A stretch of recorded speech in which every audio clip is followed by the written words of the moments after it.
This is a video that sheds some light on the last decade of petroleum development Oman and the history-defining role that one man has played in that momentous journey.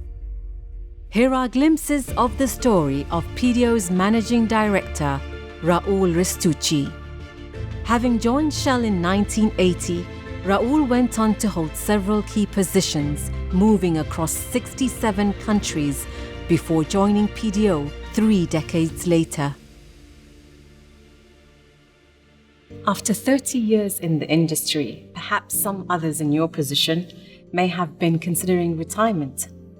Why did you take on what could be seen as a daunting challenge?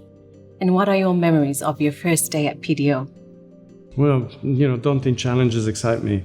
I think if you look at PDO's sheer scale of operations, logistics, infrastructure, it's just mind-boggling. But, it's just it's part of my ethos where I focus on, can I make a contribution to whatever challenge company or people have in front of them? And, my first day in PDO was a bit anxious, obviously trying to get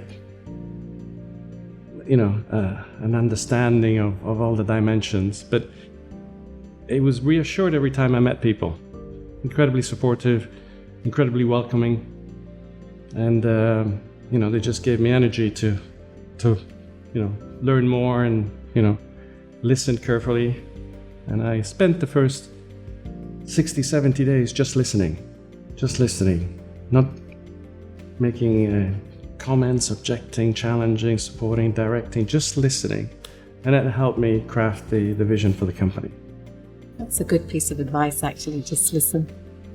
His achievements in shaping the company and serving the country are countless. Indeed, this video is not enough to do justice to them all. Looking back over a tenure, just how hard was it?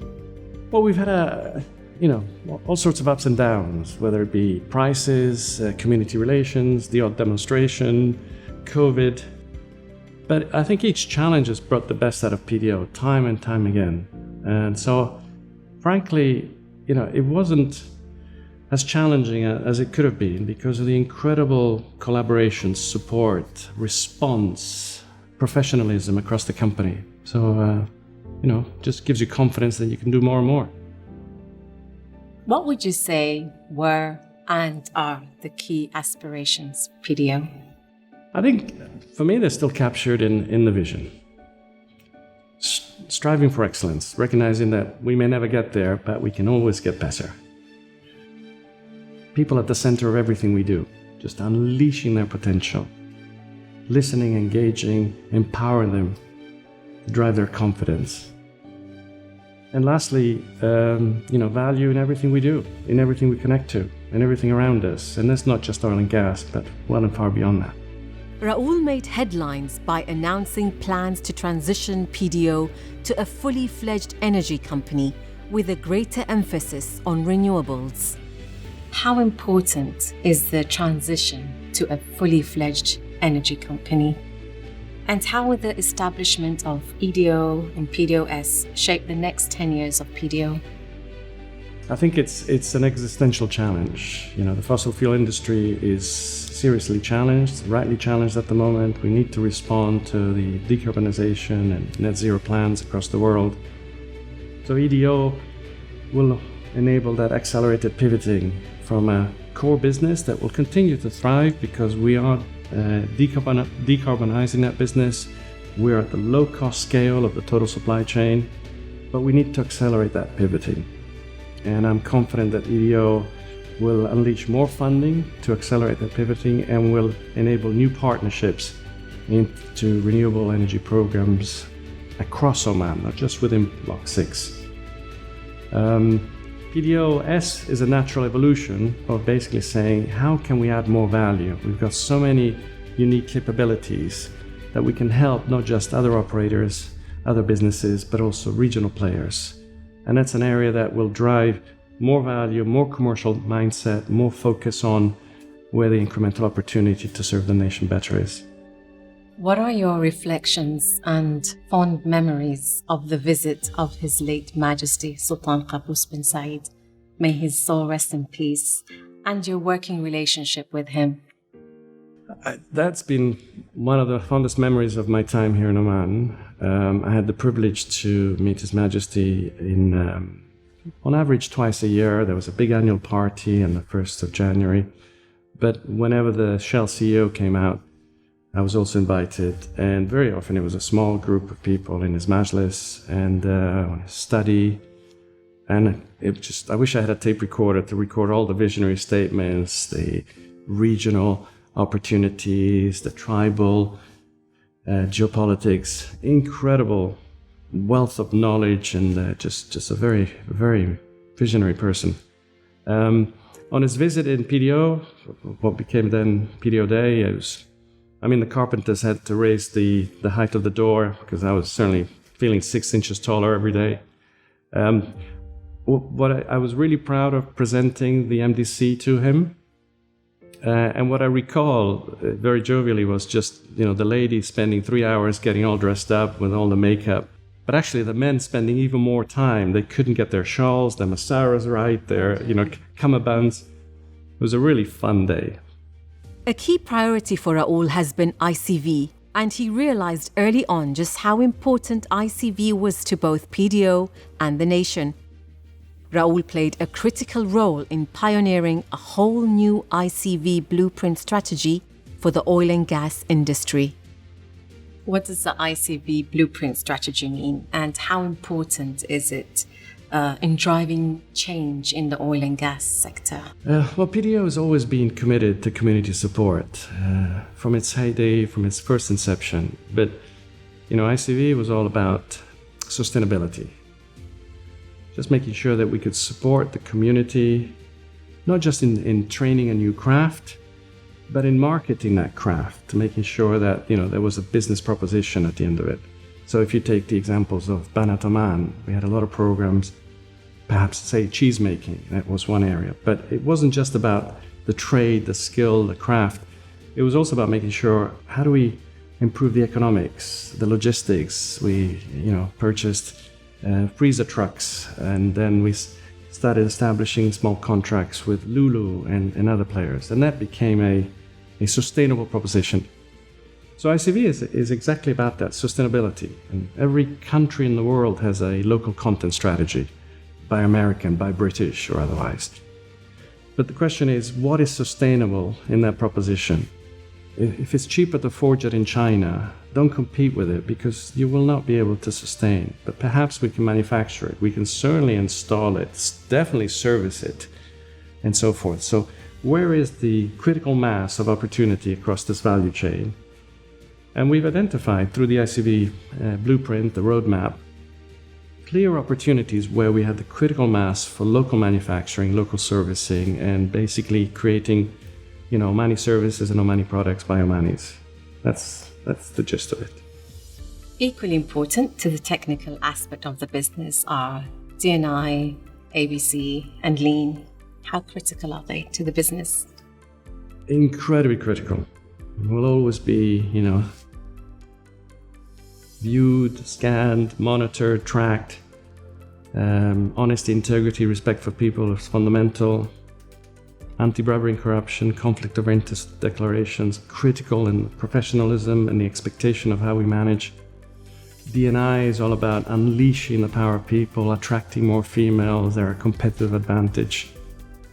And Lean is all about, more for less, and that's just a simple business imperative. Without doing that, whether it's through digital ways of working, we will not be able to sustain longer-term competitiveness. So, critical enablers. I think they're best captured by our leadership framework. We put a lot of effort into that. It simply highlights that performance, which is critical to our business, can only be secured through collaboration, respect, and engagement. And if we get these three things right, we can really make a difference. So if you take Lean, for instance, it's not just about simplifying the way we run our business, removing waste. It's very important as an enabler to respecting the front line, listening to the front line, empowering the front line, leaders subservient to the front line. How can we remove that obstacle? How can we help you today deliver more productivity, more performance? What are the issues that we can take away from you? So the leadership framework captures the spirit of what a sustainable company is all about. And so you started with a crisis and ended with a crisis. The COVID-19 outbreak, as you know, has been extremely difficult nationally and across the globe. And it was accompanied by continuing oil price volatility. You described it as the perfect storm. What would you say is our strategy to combat the worst impact of COVID-19? And how will COVID-19 shape the development of the company? COVID was tough locally, regionally, globally, and we've all learned different ways of responding. I think PDO's response has been very, very committed, very efficient, and very enabling, trustworthy. We've basically not just looked after ourselves, we looked after the community. We recognize that, unless we help the community, we will all struggle.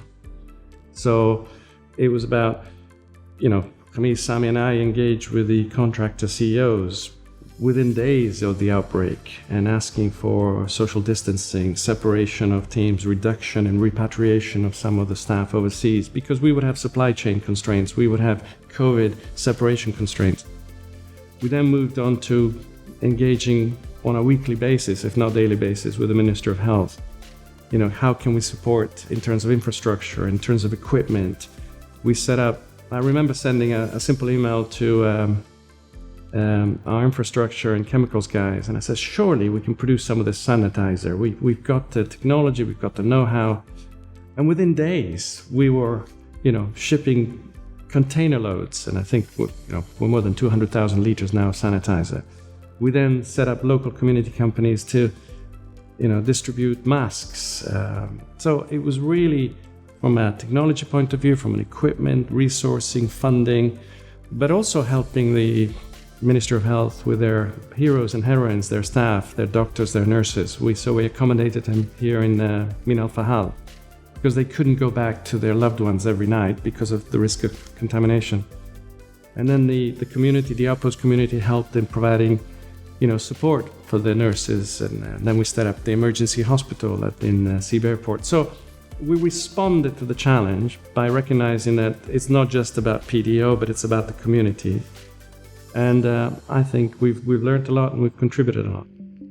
There is no doubt Raoul has skillfully presided over huge step changes in the business environment while ensuring PDO continued to deliver on its core priorities as an exploration and production business and Oman's largest producer of oil and gas. And as he prepared to step down, he was still determined to lay the foundations for its future. This included PDO's embrace of the digital transformation in the fourth industrial revolution and its shift to a fully fledged energy concern in the face of mounting climate change realities. Throughout this time of unprecedented challenge and change, he has been resolute in ensuring it can continue to successfully serve the nation while protecting the interests of all its stakeholders, not least its staff and contractors.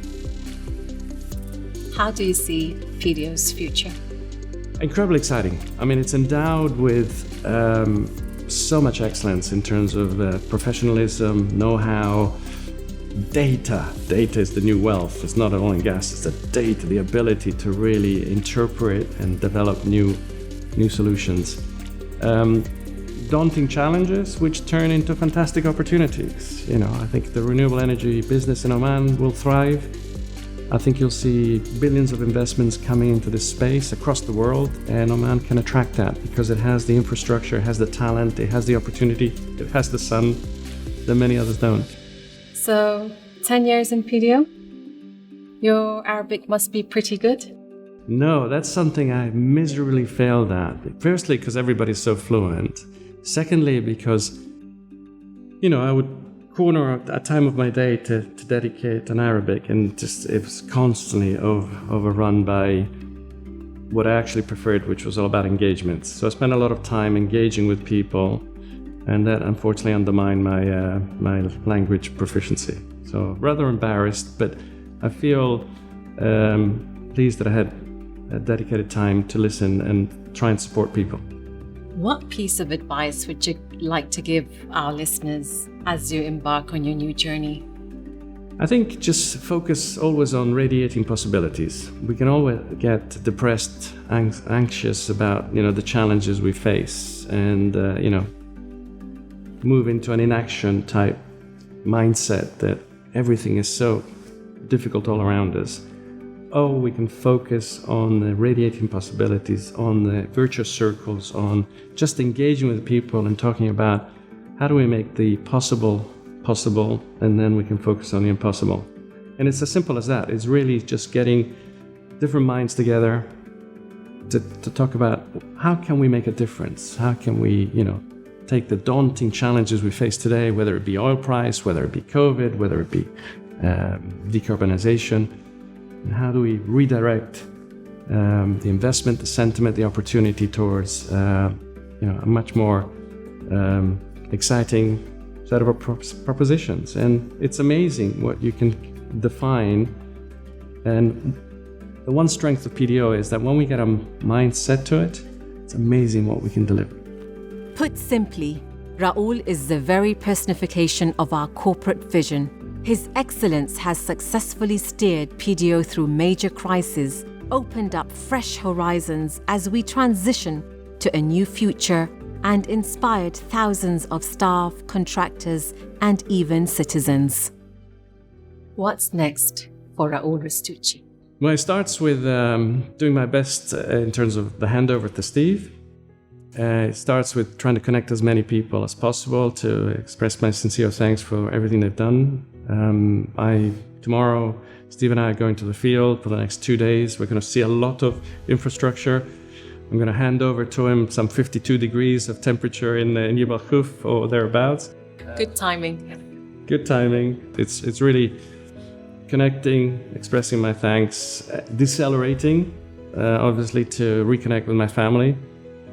And then plenty of energy left. So I'm sure there'll be plenty of challenges that can be turned into opportunities. Thank you very much, Raoul. We wish you all the best from the bottom of our hearts. Thank you. It's been a privilege. It's been a wonderful ride, and wow. There is no doubt that Raoul has given exceptional service to the company and country. A great but humble leader, a hugely admired and popular man who led by example and took PDO to new levels of achievement across all aspects of the business. He never ducked the difficult decisions and made PDO a safer, fairer, greener, cleaner, more competitive, more efficient, more inclusive, more accountable, and more transparent organization. A man who personified excellence in everything he did. Raoul, thank you for all that you have done for PDO and Oman.